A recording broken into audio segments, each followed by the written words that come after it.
Well, hello, my friends. I haven't done a video for you guys in a long, long time. But again, I was kind of like sitting back, waiting for certain things to happen to make a video that's kind of more into my little league. Again, for any of you guys that are new, these are for like, if I look at you like this, I'm looking at the camera. But if I take these off, I'm staring way over there to make it look like I'm looking at you. So rather than not do it that way, this is what I do. Okay, so we're going to get into this, and this is my own little synopsis of 3i Atlas because I watch a lot of videos.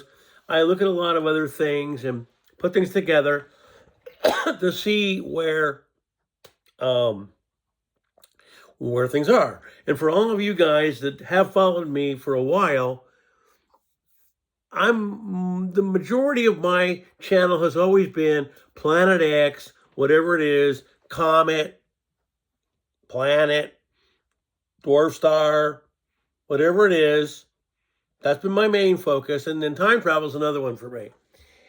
And while a lot of people may not believe time travel is possible, I will go as far as to say for people. Okay. If you were to go on here and look at look for one of the videos called The Day After Roswell, and it's going to be Philip Corso Jr., who has passed away, but the son of Lieutenant Colonel Corso.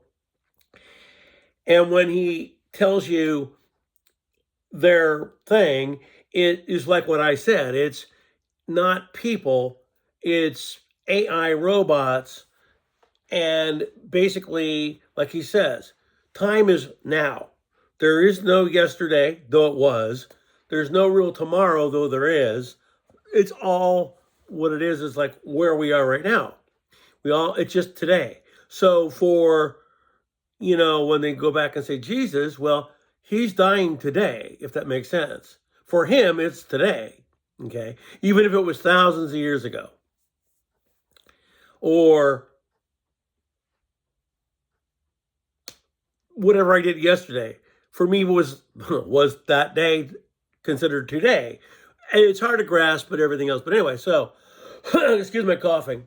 I've been doing a little bit more of that lately. But anyway, so, and time is linear. And like he said, like I used to say on my old channel, I came out and said this was an idea that I had never read. And he said that when they do it, they have to go up into space to be able to do the whatever it is. And so for people who have maybe seen a fast blip or tried to take a picture or this or that, because whatever it is traveling through time, and that's why you see the kind of blurry fade and this and that or whatever, or take a picture and it isn't there. Well, it didn't exist then, did it, before it came? So that's part of that too. But there's a lot more into it, and it's very interesting because a lot of people believe in these, whatever they are, is from way out there that can come all the way here, which uses the same concept, space-time, bending time. So I kind of lean towards what they say, okay? I think it's what I thought. I think it is a craft that can fit all dimensions. Motion detected at the front. I think it's also kind of like time. And basically, in the time where those people are, which is there today, they are sending it through time back to try to advance the society that's back. And like they said, I forgot what it was, 1963 or whatever it was, supposedly our tech just went boom, skyrocketed quick. Even though that was 1947. Okay. So now we're going to get into the comet. Now, while it's coma, and I still find Gil here and there and watch him, even if he blocked me on the Dreaded FB and whatever over a stupid comment on a political page. But anyway, he used to say that the comet was going to be red. And if you've noticed, he hasn't done a lot of stuff, even on the Dreaded FB. It's some, but it isn't a lot. And he just recently posted a video that I followed the guy, and I've already forgot his name, but I go back and look. And he's a regular astronomer, not like some big name, but he's showing you his graph and the pictures that he's taken and things like that, and it looks a lot different. Now, in the beginning, the comet was red. What did Gill tell us to look for? Red. What happened to it a little bit later? It turned blue, like the red Kachina, blue Kachina.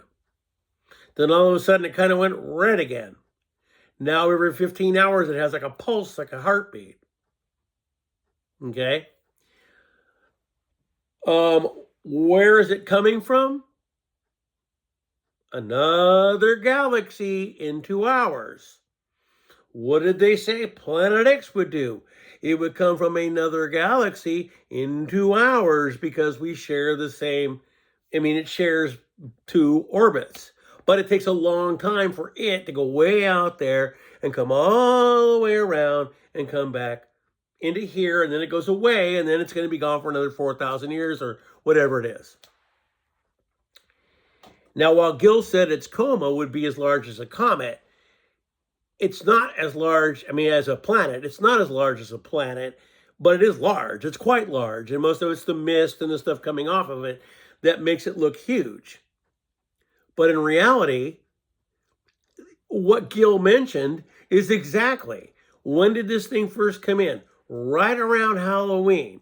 When's it going to come again after it came around the sun? Close to Christmas. Supposedly next year, it's supposed to come around somewhere near April, I think. And that's when. Doesn't mean it's an exact date, but when is that? I'm pretty sure that month is Passover. If I'm wrong, I'll go back and check it. When did he say the comet would come? Halloween, Christmas, Passover. But he didn't say exact dates. He just said like little areas of time. The reason why I correlate all this together is that because Philip Corso Jr. said that they would build the craft in 2032. And what did this amateur astronomers just tell us to wait for? Of course, I'll be a lot older then. But when did he say? 2032. About. Anywhere between now and 2032, which is 7 years, right? Means a treaty should be signed pretty soon, but may have already been. There was a treaty that supposedly, but it's like this big old peace deal, but of course it got broken, but it still has been initiated. You've got the red heifers, which we don't know whether they've sacrificed those in private or whether they're still waiting. The third temple has to be built, which is getting ready to happen because they're already in the process of doing it. And so it all starts to kind of feed into the whole thing. Now, I may not be the biggest religious person there is, but I do believe in a lot of the book.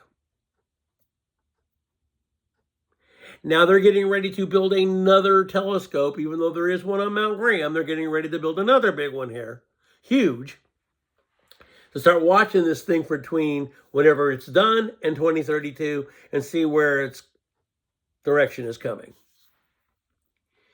Some people think it's a UFO.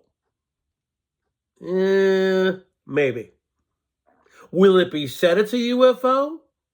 Will someone try to take the credit for it because they already know a little bit?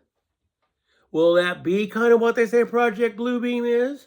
A real object, but the rest is all AI, and you don't know what really is real or not? That's all conjecture. It's in the air. It's wait and see. Whatever you believe. You know what I mean? So, I'm not on this as much as I used to be, but I do pay attention to it. This comet marks what could be the comet. Is it going to hit us? Well, it probably won't. But will it throw debris into our orbit and some of those debris rain down on here? Maybe. No one knows. Now, about a week ago, I hadn't seen this in quite a while. It was during a meteor shower, but we were driving along and I couldn't get my camera quick enough. Huge, huge though. One of the biggest meteors I'd ever seen. Personally, there's been bigger ones, but for me personally, that's one of the biggest ones I ever saw.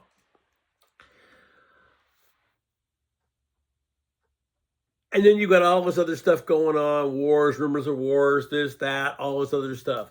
So when we get down to the bottom line of what I've been putting out forever, just stay prepared. Make sure you have the food you need. Make sure you have water. Keep everything going, and you might be fine. Because not everybody's going to go under a big time thing. Okay. And then the reason why a lot of people were thinking about getting to Israel was because they don't think its path will go there. But can they use this and say, oh my God, these guys from far away are coming? Just like what's his name said. I'm always forgetting the guy's name. The guy that's kind of involved with Lazar and Bob Knapp, Jeffrey, whatever his name is. I know it, but I can't say it.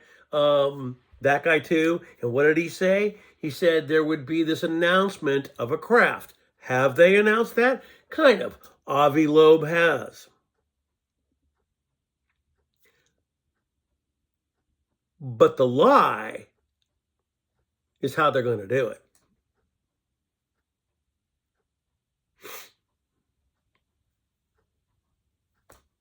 Well, all these people sitting there thinking their saviors have come, in reality, it actually isn't. We'll see. Or it may pass us all by and be nothing. But after I watched that video of this just regular person do a video about it, I thought, you know what? Yeah. So I would say between now and 7 years, give or take, should be some wild times. I don't do a lot of videos anymore. I only get 3 or 4 views. I'm probably going to name this what it is. I'm probably going to put my take on 3-Eye Atlas. I usually don't name them. It keeps me under the radar a little bit. But I'm not using clouds as a reference. I'm not using anything. I'm just going by what I've seen and gleaned out of all of it and have decided what I think it could be. So, and the funny thing about it is, like I said, a lot of people don't believe that time travel is possible. Well, it is, but not with people. Also, what did Colonel Corso say? I mean, Junior. What did he say? What I said. We can go to the moon, but not beyond it. Why? Because of radiation and the Van Allen belt and all of that. And more than likely, the moon is within our atmosphere. Not breathable, so thus they have to have the suits and the oxygen to breathe. But in reality, there's a little smidgen of it, and I actually researched it, and it turned out that yes, there is a smidgen of oxygen on the moon. So the conjecture is, did they go there? Did they not? I have 2 sides. One of my sides is they went there, but the film you were shown was phony. Because if they were to run a live feed, what happened if someone went running across the camera? How are they going to explain that? So they couldn't do that. So if they did go, if they went, the footage you were shown was fake. So it's 50-50. Okay? And think of the technology they had back then. It's pretty primitive.